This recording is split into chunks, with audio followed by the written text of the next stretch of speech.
Hey folks, well, we are out today on this brisk November day on the side of this mountain in Vermont, invited out by my friend Ed. Say hey, Ed. Hey, Ed. At a place that has a unique and layered history. This old stone foundation that's behind me was inhabited by a man who was a fairly high-ranking member of the Freemasons. He lived here for probably around 50 years and then actually moved on the other side of the mountain, less than a half a mile away. And the second person to live here was a veteran of the Civil War. So what does that mean for us today for things that we could potentially find? Well, the Freemason was born around 1780, so it's very possible we can find relics here from the birth of the nation, from the Freemasons, all the way up through potentially Civil War, and I think they were here until the early 1900s, so across the board. Should make for an interesting day. Now, I was fully expecting a long hike to get up in here today, but luckily the person who invited us up here today brought us up on a side-by-side. There are only 2 seats, so somebody had to sit in the back. But we're here now, and I'm excited to see what we can find.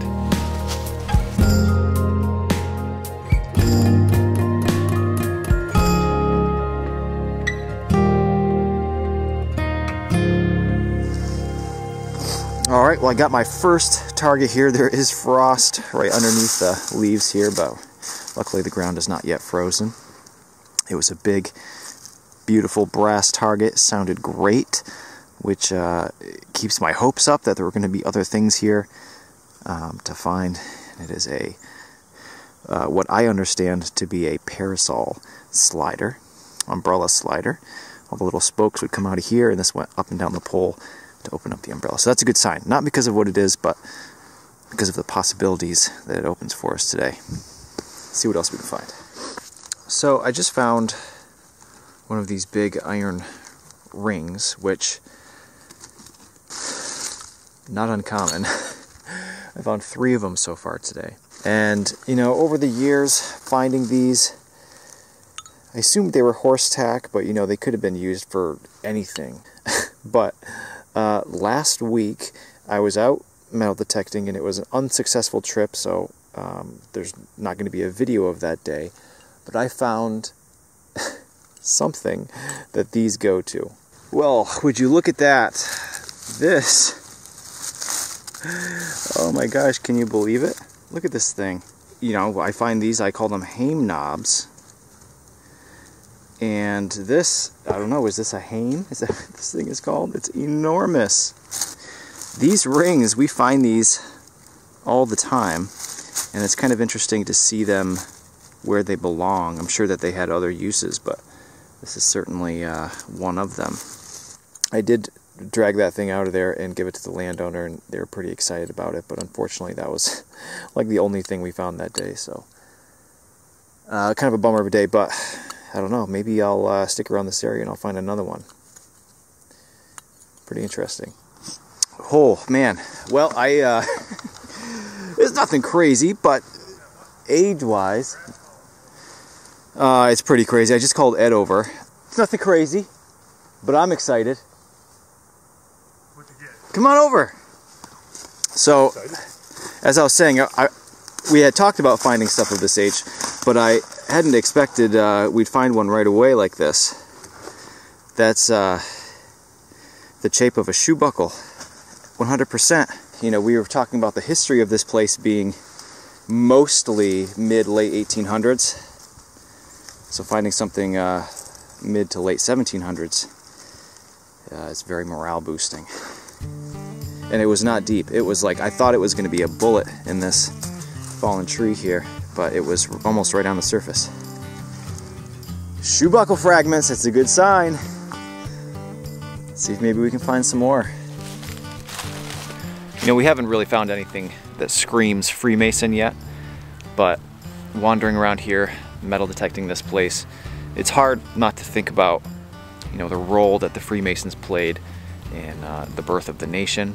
There was like unproportional amount of founding fathers that were Freemasons, and you know, their imagery made it into our currency.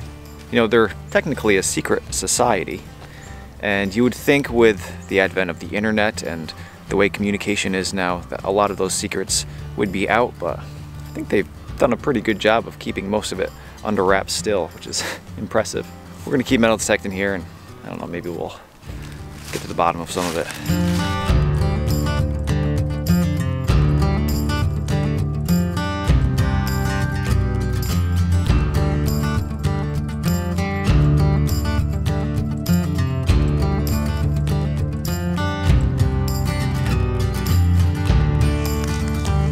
Well, it has been a while since I got a pretty nice target, and I got something I thought was going to be a bullet. Been finding a lot of those today, and I got this, which I think I know what it is, but I'm not sure.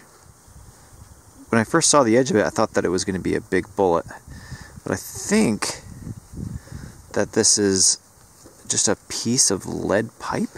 You know, we tend to think about places from the late 1700s, mid 1800s, and think that they didn't have any plumbing whatsoever. You know, they had a well and that was about it, but we oftentimes find lead pipes that they used for different things. Not running water into the house, but, you know, duct work for different things.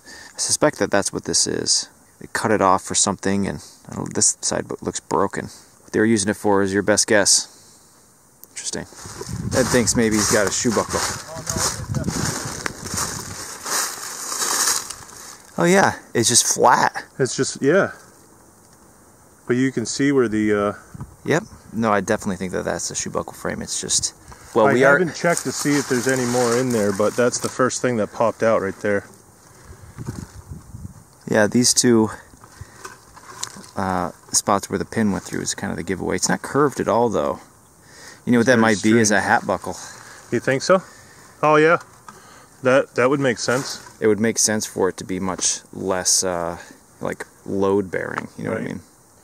That's very cool, and like you said, yeah, you can see right here where the pins would have gone through there for the swivel. But that's a great find. Yeah, I'm happy with that. That's old. Good stuff. This is a first for me. I've never found one of these. I know what it is. I've seen them in books and seen other people dig them and stuff. But check that out. It's iron. Anybody know what that is?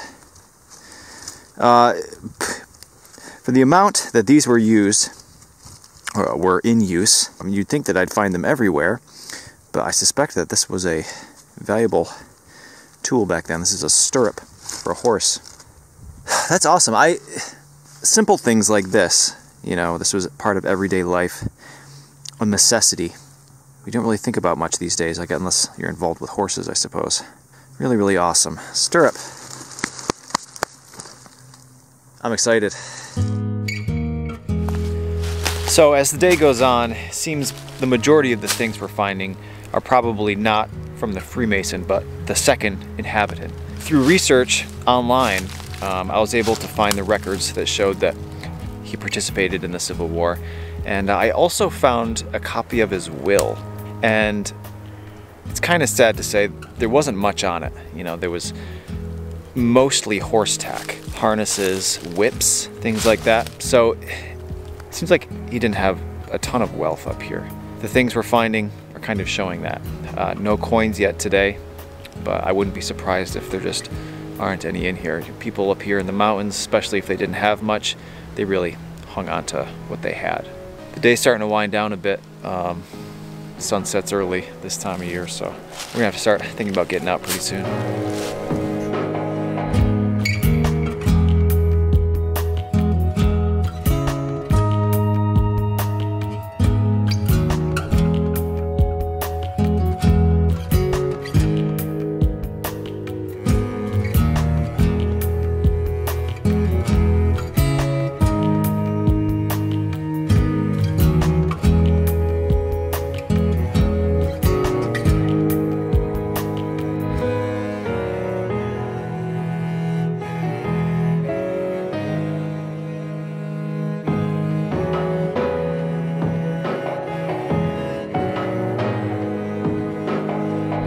Well, you know, as the day goes on here, things we're finding are seemingly, with the exception of a couple things, are seemingly from the later part of the 1800s, more than likely from Civil War veteran.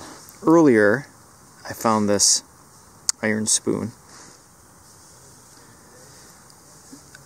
Nothing too special about it, except that I noticed this is kind of interesting. I've never seen a spoon like this before. It seems like it's like a stamped construction. Probably pretty inexpensive iron. Just found another iron spoon. You know, I had mentioned that we found his will online. There were very few things on there. There's some horse tack. It would make sense that he was up here in the mountains, didn't have a ton of money, iron spoons, and gave away what little he had in the end. Been a slow day, showing you spoons. That's how we know.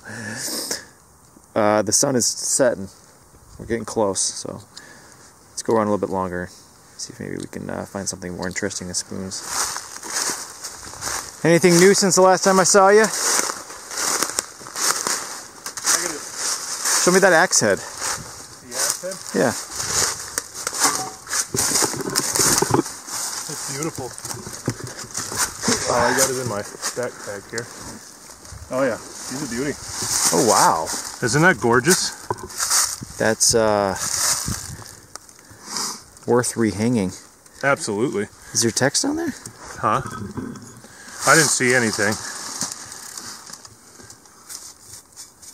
I've never seen him come out of the ground that clean. Yeah. No, that's cool. That's worth rehanging for sure. Oh, you wouldn't have to do anything to it. Just knock all those nodules off. And a little bit of water and a little scrub and it's good to go. yeah, that's awesome. Good one. Well, the targets have been pretty slim today. Well, there's a lot of this stuff. My bag is just absolutely full of this sheet metal. But I just dug a piece of iron here, and I'm not positive what this is, what I think it is, but I'm optimistic. We're going to get Ed over here and have him tell us what he thinks it is. God, I'm pretty sure that's what it is.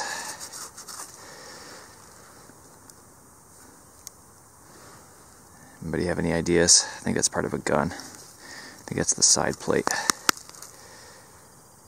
That's where the hammer would strike here. Hey Ed, when you get a chance, come here and take a look at this thing and tell me what you think it is. That's exciting. If Ed agrees, that'll be the find of the day for me so far. Is it round? No. Oh. Sorry. It's like deja vu. What do you mean? Last time I came to you, I had... You had a button? Let me know what you think this is. First impression. Where am I looking?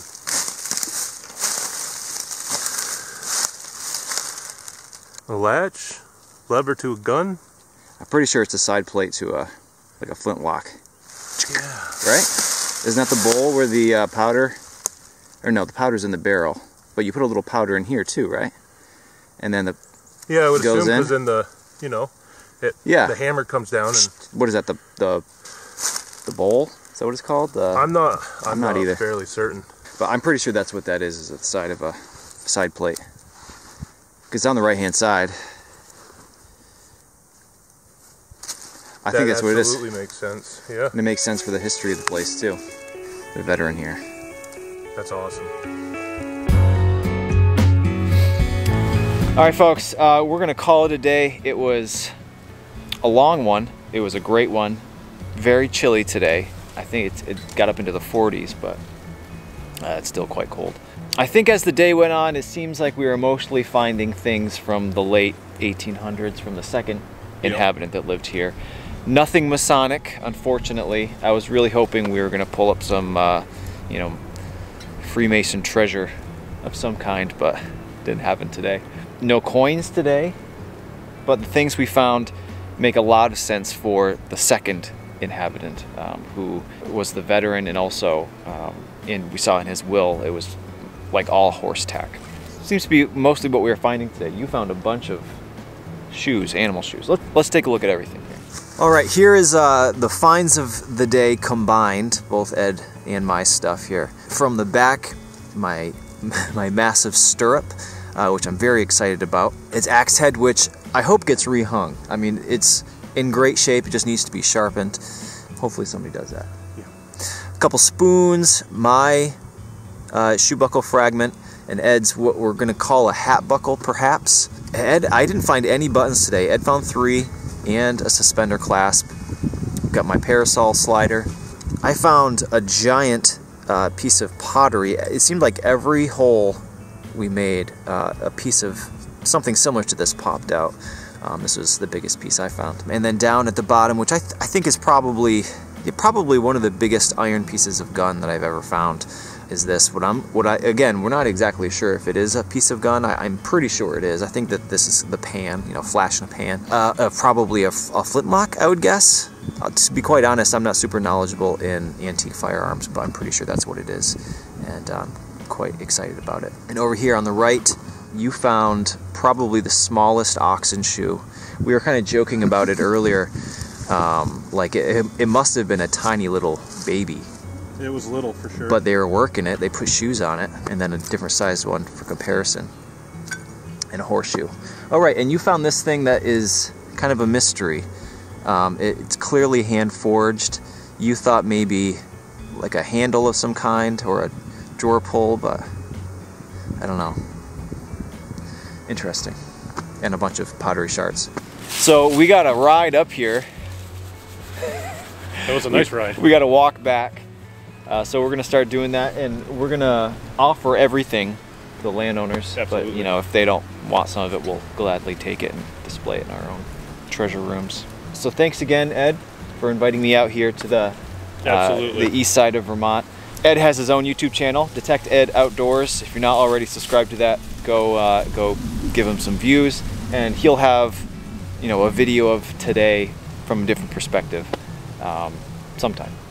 Maybe already posted. So thanks again for watching. I'll see you guys in 2 weeks. Hopefully I'll see you then.